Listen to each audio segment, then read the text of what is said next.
Hey everybody, hey, Carlotta Berry here, y'all. I'm not gonna be on too long. I just came back from getting a good cardio in, 5 miles in, y'all. I did some walking and some running, mostly running this time, and it felt so good, y'all. And now I can get on with the rest of my day. I didn't get out as early as I wanted to, but all the same, I needed to get out, y'all. It's real hot here in the Midwest, but it really did my body good. It did my mind good, and I just wanted to hop on and share this with you all and to say this. When God created you, He knew exactly what He was doing. He knew exactly what He was doing. I always hear this one young lady, she's an actress, and she makes videos. Her name is Lisa. And at the end of the video, she always says, God, had you in mind, or something like that. God had you in mind. And I think what she really meant is, and I believe it is what she meant, is that, come here, baby. Excuse me, y'all. Is that, y'all, this is so impromptu. Is that when God made you, He did not make any mistakes. He did not. He knew exactly how He wired you. He knew what you enjoyed, what you don't enjoy. He knew, how He just knew everything about you. He created you. And so we are doing a disservice. I'm putting a dog down. We're doing a disservice when we try to be somebody else, We are doing a disservice when we don't lean into our natural abilities. And excuse me, y'all. I'm so sorry. But when we don't lean into our natural abilities, when we don't embrace our authenticity, when we tell ourselves we're not good enough because we're not doing what the other person or the other group is doing, or it may be something that we have really tried so hard to embrace, and it just is something that's just off about it, and yet we still try to force ourselves into that situation. I want you to stop doing that. I want you to stop doing that. Your soul knows what you need. God knows what you need. God did create you. He knew exactly what He was doing when He knitted you in your mother's womb. Y'all, and we change, we evolve, we grow, and we do have to step out of our comfort zone. Royal, come here, baby. Come here. I have to keep an eye on this one. I don't want him wandering too much because I didn't see him use the restroom outside. But I guess the point I'm trying to make is, you have to really embrace who you are. Yeah, you've got to step out of your comfort zone. Yeah, you've got to do some things that you don't necessarily want to do when you want to grow, evolve, when you want to be your best self. You have to practice discipline and put your head down sometimes and just really lock in on what it is that God's called you to do.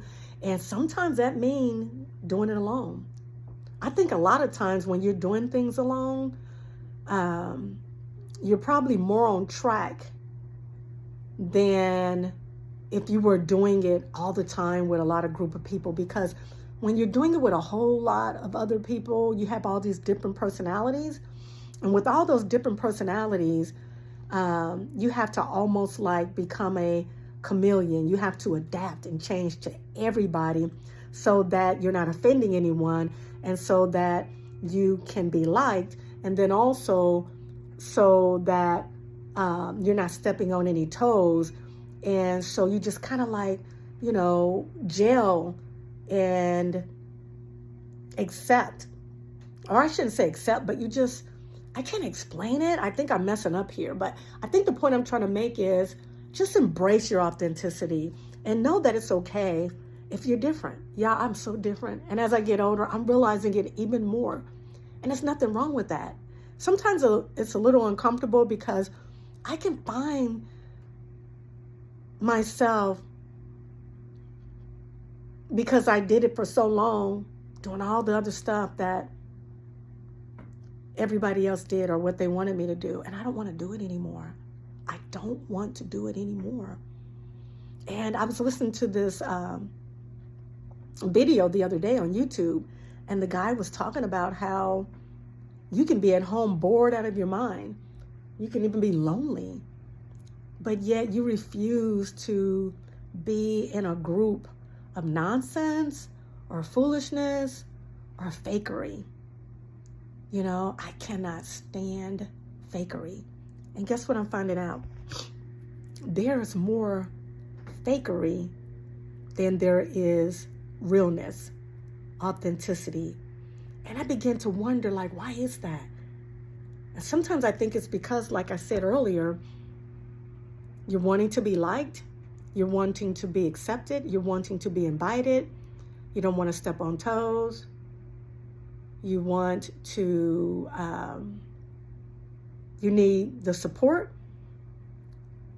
you want to be a part, and you're not bold enough to really, really get real.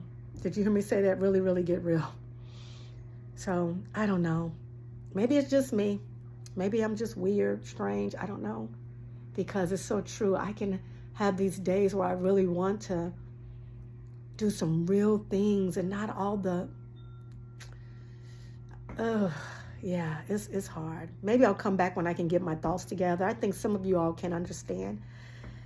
But yeah, I could be right here at home. And I love being at home.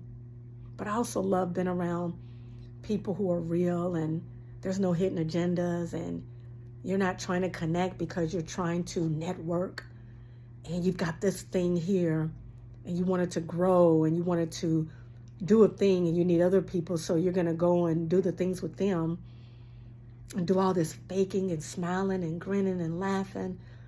And not that that's bad, because it's healthy to have relationships and connect with others. But when there's a fine line, there's so much fakeness going on out there. Does anybody understand what I'm saying? All right, I'm going to be done. Anyway, I'm going to go ahead and hop off. Have a wonderful, happy Saturday. And always know that God is real. But my main message is be authentic, be real. Don't compromise your integrity, who you truly are, your goals, your dreams, what it is that really makes your heart go pitter-patter, and you want to tap into those things, and you're not able to do it because you're been a yes woman or a yes man to someone else. Don't do it. Don't. I've done it for so long. And you'll find that the people who really love you, they'll understand. And the people who really didn't love you, or they really had a hidden agenda as to why they were connecting with you, they'll just fall off and fall away. And that's okay. That is totally okay. I learned it kind of late in the game, but I'm learning more and more. You know, sometimes it's hard when you can see through people. Seeing through people sometimes it's some stuff that comes with it. It is. It's hard. And some people can see through people, but they don't care because they got their agenda. And that's their main focus. All right. I see y'all later. Have a great rest of your day. Always know God is real. He loves you. Rooting on you. He wants you to win. Bye, y'all. Have peace. See you later.